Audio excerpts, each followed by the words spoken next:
بسم اللہ الرحمن الرحیم۔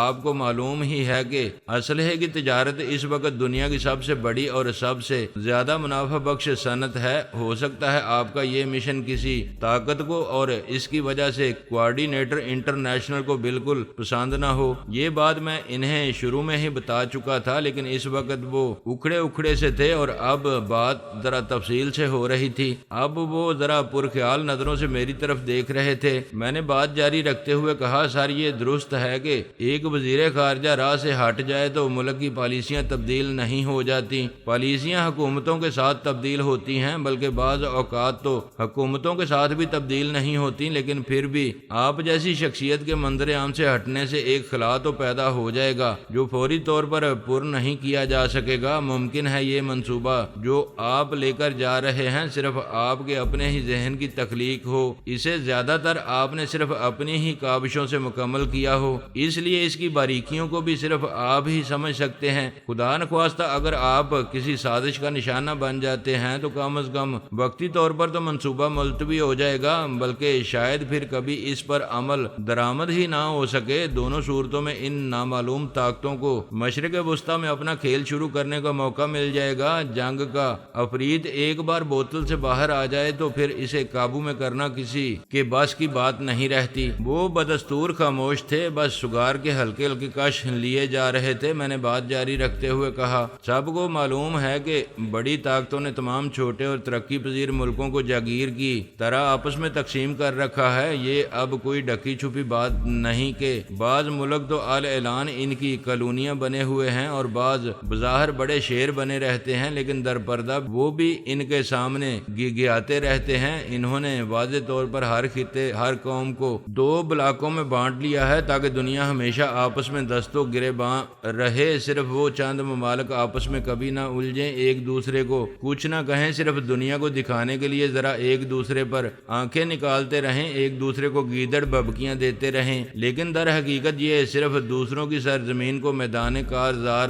بنائے رکھیں اور دوسری قوموں کے افراد کی چھیڑی ہوئی جنگوں کا ایندھن بنتے رہیں۔ اس صورتحال کو اب پرائمری اسکولوں کے بچے بھی سمجھتے ہیں، لیکن تمام چھوٹے ملکوں کے بڑے بڑے مدبر بھی مل کر تباہی بدحالی کے اس گڑھے سے نکلنے کی کوئی تدبیر نہیں کرتے۔ مجبوریوں کی زنجیریں بہت مضبوط ہیں مسٹر چودھری، حفیظ صاحب ٹھہرے لہجے میں بولے۔ چوہے ادھر ادھر بھاگنے کی بہت کوشش کرتے ہیں، مگر چوہے دان بڑی خوبصورتی سے تیار کیے گئے ہیں۔ پھر چوہوں کی اپنی نا اتفاقیاں بھی ہیں، لیڈرشپ کے جھگڑے بھی ہیں، کرپشن بھی ہے، دولت کے لیے بک جانے والے اور ہر کام کر گزرنے والے بے ضمیر چوہے بھی ہیں جو اپنی ہی قوم، اپنے ہی ملک کی جڑیں کھوکھلی کرتے رہتے ہیں۔ اچھائی کی قوتیں خواہ کتنی ہی کیوں نہ ہوں، وہ برائی کی ان تمام قوتوں کو یکدم صاف کر کے اس دنیا کو صاف ستھری، پرسکون اور آئیڈیل کبھی نہیں بنا سکتی۔ بری قوتیں اپنا کام کرتی رہتی ہیں، اچھی قوتیں اپنا کام کرتی رہتی ہیں، دنیا کا نظام اسی طرح چلتا رہتا ہے۔ مجھے آپ کی بات سے اختلاف نہیں ہے، میں نے کہا، میں بھی اچھائی کے ہاتھ مضبوط کرنے کے ارادے سے آیا تھا۔ میرے لیے میرا کاروبار یا ساکھ بھی اتنی اہم نہیں ہے جتنا میری نظر میں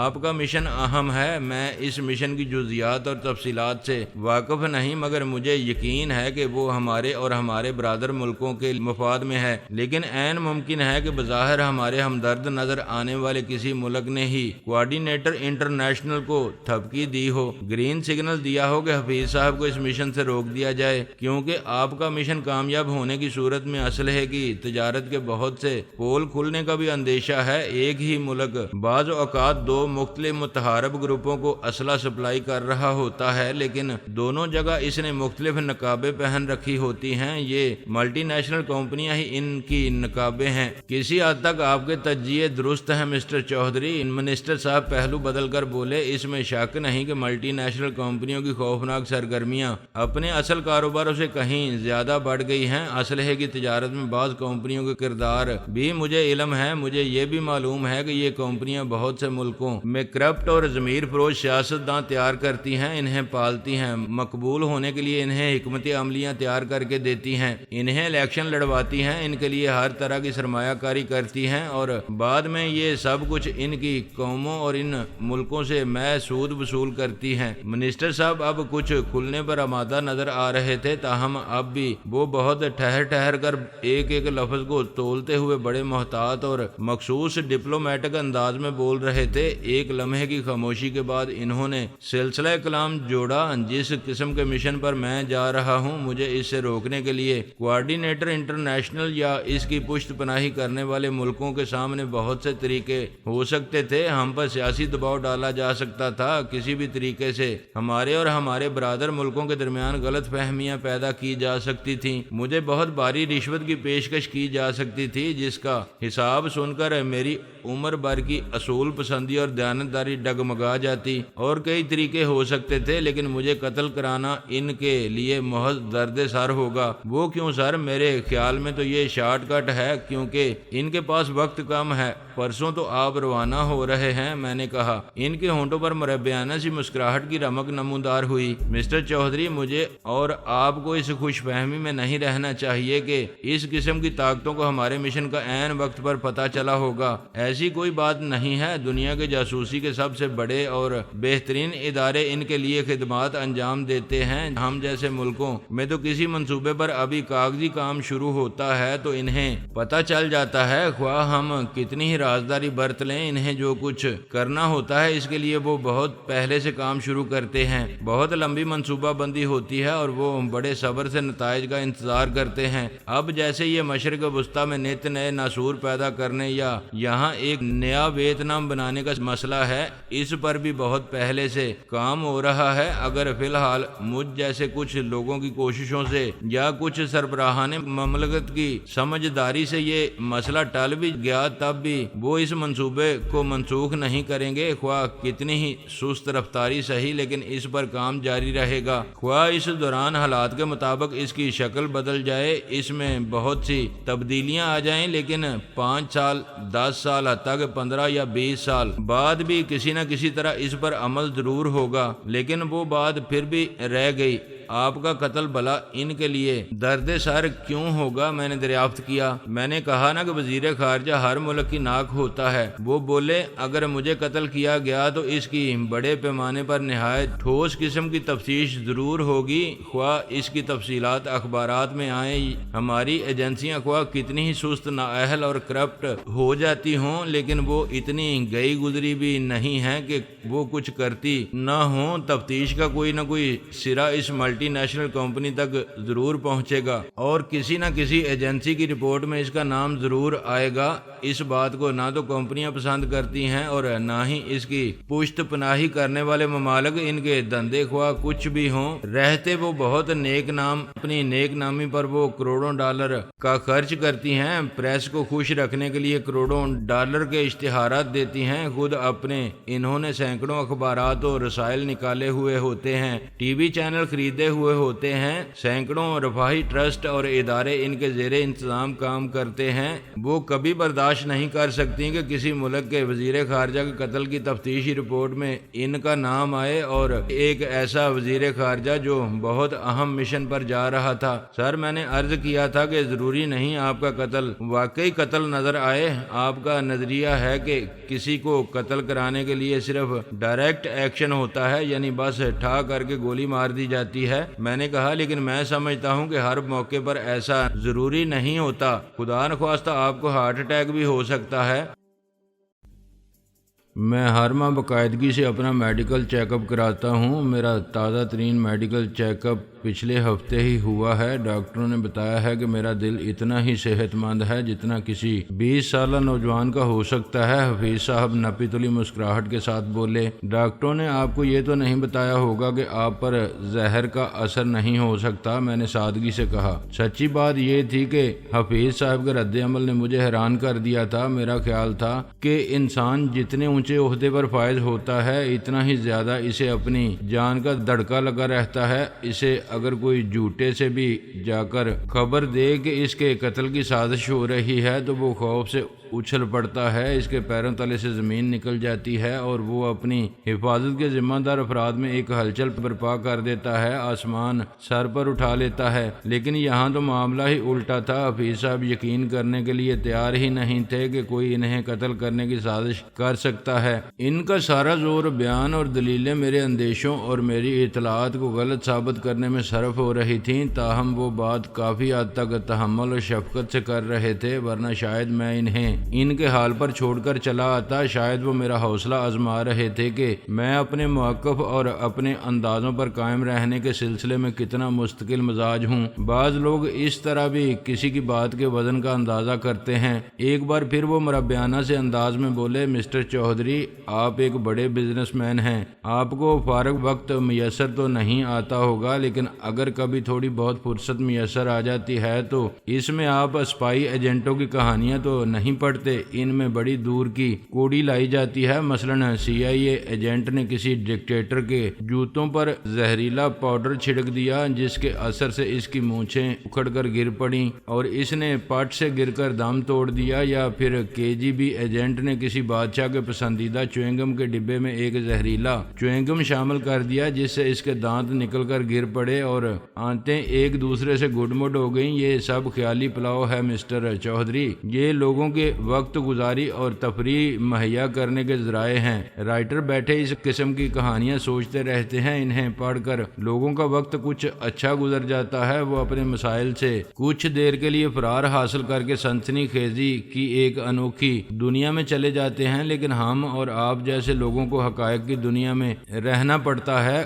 خصوصاً میں تو بچپن میں بھی اس قسم کے فکشن اور فلموں سے لطف اندوز نہیں ہو سکا۔ سر، میں نے ان کی آنکھوں میں آنکھیں ڈالتے ہوئے آخر کار ٹھہرے ٹھہرے لہجے میں کہا، غیر ارادی طور پر میرے لہجے میں ہلکی سی سرد مہری بھی در آئی۔ بعض اوقات ساری دلیلیں، سارے جواز انسان کو دھوکہ دے جاتے ہیں اور وہ کچھ ہو جاتا ہے جس کی کوئی دلیل، کوئی جواز نہیں ہوتا، ساری منطق دری رہ جاتی ہے۔ میں نے اپنی زندگی میں دلیلوں اور منطق سے زیادہ اپنی حسیات پر بھروسہ کیا ہے، اور خدا کا شکر ہے کہ میری حسیات نے مجھے کبھی دھوکہ نہیں دیا۔ آپ ایک اچھے آدمی ہیں، میں آپ کے عہدے کی وجہ سے نہیں، آپ کی اچھی شہرت کی وجہ سے آپ کی قدر کرتا ہوں۔ میرا مخلصانہ مشورہ ہے کہ آپ منطقی دلائل اور اپنی معلومات پر زیادہ انحصار نہ کریں، آپ میری بات مان لیں، میری حسیات پر بھروسہ کر لیں، اس میں آپ کا کوئی نقصان تو نہیں ہے۔ میری حسیات مجھے بتا رہی ہیں کہ مجھے موصول ہونے والی اطلاعات غلط نہیں ہیں، میں فضا میں سازش کی بو محسوس کر رہا ہوں، حتیٰ کہ میں آپ کو یہ بھی بتا سکتا ہوں کہ آپ کو کس طرح قتل کرنے کی کوشش کی جائے گی، خواہ اسے آپ میرا وجدان کہہ لیجئے۔ کس طرح؟ انہوں نے ایک لمحے کے گہرے سکوت کے بعد پوچھا۔ اب ان کا لہجہ بدلا ہوا تھا، مجھے اندازہ ہو گیا تھا کہ میرے الفاظ ان کے منطق پسند پتھریلے دل میں اتر چکے ہیں۔ آپ کو ہارٹ اٹیک کے ذریعے قتل کرنے کی کوشش کی جائے گی، کوئی اسے قتل کہہ ہی نہیں سکے گا، اس لیے تحقیقات،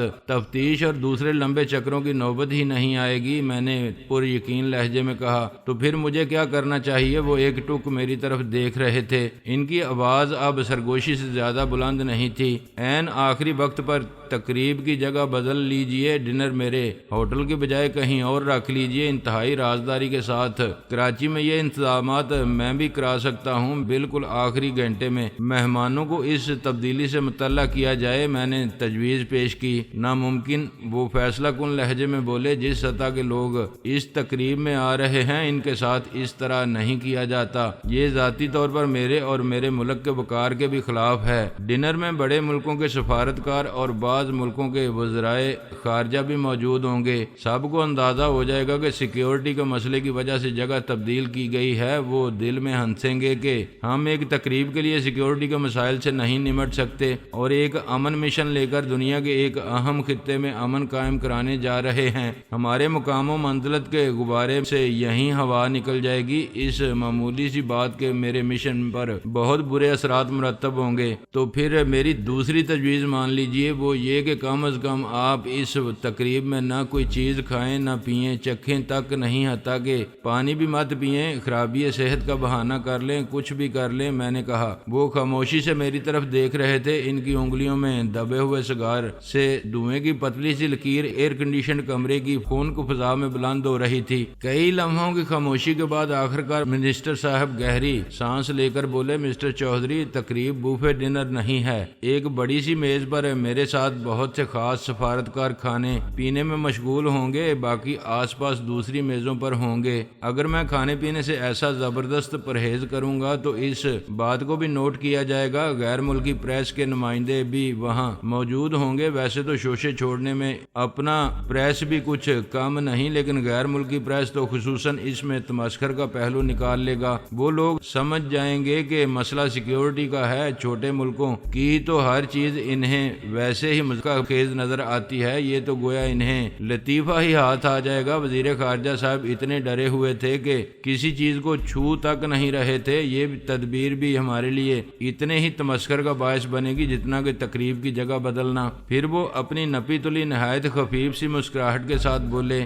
آپ کیوں ہم غریبوں کا مضحکہ اڑانا چاہتے ہیں؟ آپ کے اس غریب سے ملک کا یہ غریب سا وزیر خارجہ پہلی بار اتنا بڑا مشن لے کر جا رہا ہے، آپ اس کے سفر کا آغاز ہی طنز و تمسخر سے کروانا چاہتے ہیں۔ کچھ دیر کے تمسخر کے عوض اگر ایک قیمتی جان بچ جائے تو سودا مہنگا نہیں ہے سر۔ میں نے کہا، بہرحال یہ تجویز بھی اگر آپ کے دل کو نہیں لگتی تو پھر آپ ہی بتائیے کہ آپ کی جان کی حفاظت کے لیے کون سا طریقہ اختیار کیا جا سکتا ہے۔ میرا خیال ہے ہمیں اس معاملے کو اللہ پر چھوڑ دینا چاہیے۔ منسٹر صاحب بولے، اللہ تعالیٰ کا فرمان بھی یہی ہے کہ پہلے ہم احتیاط کریں، اس کے بعد توکل کریں۔ میں نے ملائمت سے کہا، اللہ پر توکل کر کے اگر ہم آگ میں کود پڑیں یا چلتی ٹرین کے سامنے آ جائیں تو یہ کوئی عقل مندی نہیں ہوگی۔ بے شک اللہ تعالیٰ ہی زندگی اور موت دینے والا ہے، ہر چیز پر قادر ہے، لیکن ہم جیسے گناہ گاروں کو اپنے لیے معجزوں کی توقع نہیں رکھنی چاہیے۔ وہ ایک بار پھر چند لمحوں کے لیے سگار کا کش لینا بھول گئے، ایک ٹک میری طرف دیکھتے رہے۔ ان کی مبہم سی مسکراہٹ گویا